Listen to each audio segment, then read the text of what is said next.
2월 18일 주일 정죄하는 입이란 제목으로 욥기 15장 1에서 16절의 말씀입니다. 사랑의 하나님 감사합니다. 오늘도 말씀 묵상의 시간을 주심에 감사합니다. 이 시간을 통하여서 하나님의 말씀이 들리고 복음이 들리기 원합니다. 구속사의 말씀이 깨달아질 수 있는 은혜를 주시옵소서. 오늘 주시는 이 말씀이 제게 주시는 하나님의 음성으로 들을 수 있도록 성령님 도와주시옵소서. 말씀대로 믿고 살고 누리는 인생이 되게 하시고 이 시간도 우리와 함께하여 주시옵소서. 감사드리옵고 예수님의 거룩하신 이름으로 기도드립니다. 아멘. 본문의 말씀입니다.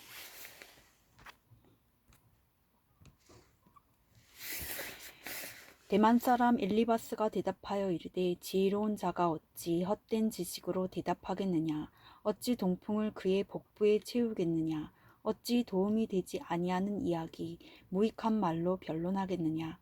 참으로 내가 하나님 경외하는 일을 그만두어 하나님 앞에 묵도하기를 그치게 하는구나. 내 죄악이 내 입을 가르치나니 내가 간사한 자의 혀를 좋아하는구나. 너를 정죄한 것은 내가 아니오 내 입이라. 내 입술이 내게 불리하게 증언하느니라. 내가 제일 먼저 난 사람이냐? 산들이 있기 전에 내가 출생하였느냐? 하나님의 오묘하심을 내가 들었느냐? 지혜를 홀로 가졌느냐? 내가 하는 것을 우리가 알지 못하는 것이 무엇이냐?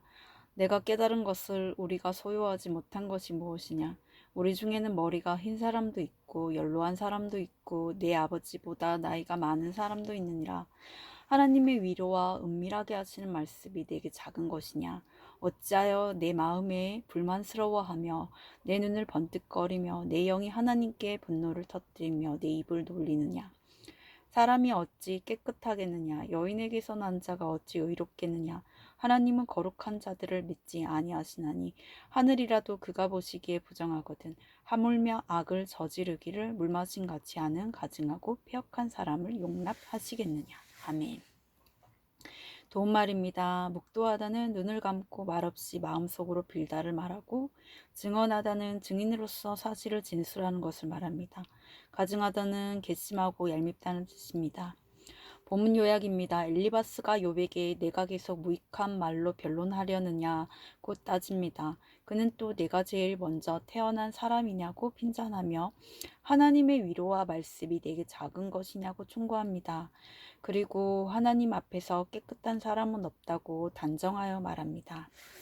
오늘의 중보기도입니다. 목회자들이 먼저 말씀 앞에 자기 죄를 고백하고 성도들을 위로하며 격려할 수 있도록 지혜를 주옵소서. 아멘. 본문의 설입니다. 첫 번째, 무익한 말로 변론하겠느냐. 1에서 6절의 내용입니다. 욥과 세 친구의 두 번째 변론이 시작됩니다. 첫 번째 변론에서처럼 엘리바스가 가장 먼저 입을 엽니다.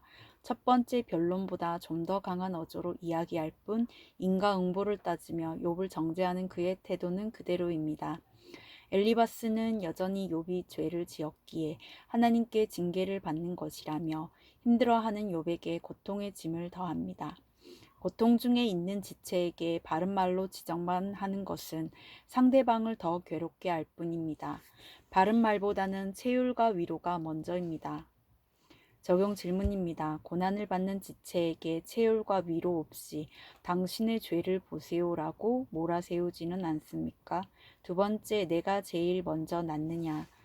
7에서 13절의 내용입니다.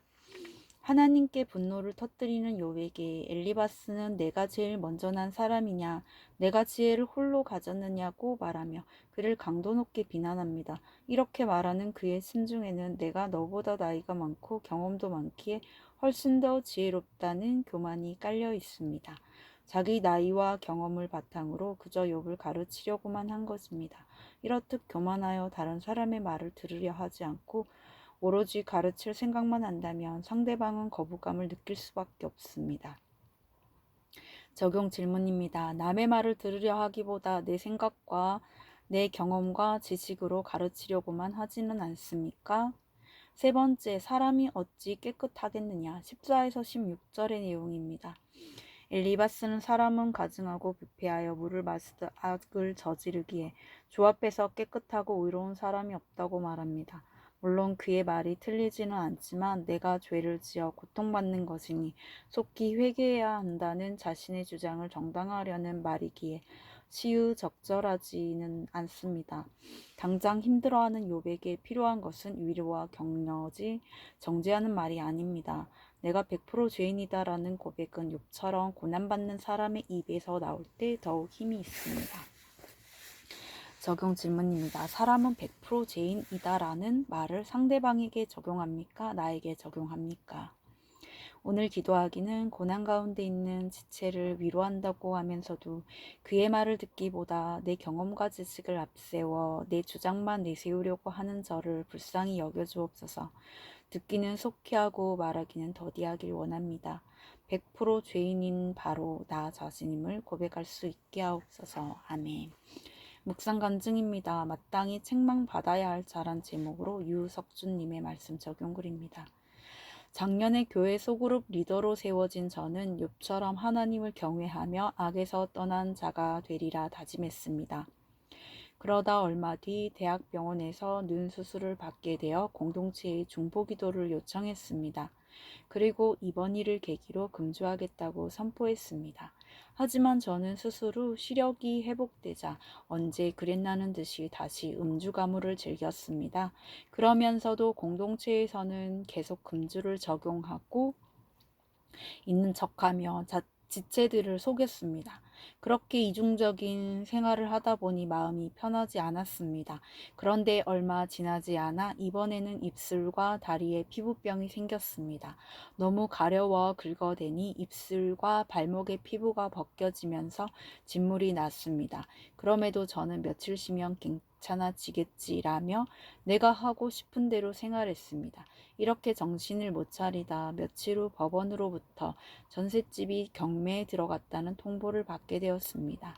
전세 보증금을 못 받을 수도 있는 상황에 놓인 것입니다. 그러자 욥이 겪은 고난들이 떠오르며 왜 나에게 이런 고통을 주시느냐며 하나님을 원망했습니다. 그럼에도 하나님은 저에게 말씀과 공동체 나눔을 통해 행함이 없는 믿음은 그릇된 믿음인 것을 알려주셨습니다. 또한 엘리바스가 욥을 책망한 것처럼 저도 내 생각을 옳다고 여기며 아내와 직장 상사를 무시하고 정죄한 것이 생각나게 하셨습니다. 그러자 내가 얼마나 악을 저지르기를 물맞음같이 하는가 하는 가증하고 부패한 사람인지 깨닫고 회개할 수 있었습니다. 이런 일련의 사건들을 통해 저는 남을 책망하고 정죄하는 죄에서 돌이키길 바라시는 하나님의 마음을 알게 되었습니다. 이제는 제가 마땅히 책망받아야 한다는 것을 인정하고 고난 중에 있는 주변 사람들을 위해 기도하겠습니다. 교만한 저를 욥과 같은 환경으로 책망해 주시고 저의 완악함을 회개하게 하신 주께 감사드립니다. 이분에 적용하기는 날마다 교회 소그룹 SNS 대화방에 큐티한 내용을 올리며 저의 죄를 하나씩 드러내겠습니다. 술 끊는 약을 먹으며 금주하고 혹시 실패하더라도 공동체에 솔직히 나누겠습니다. 입니다.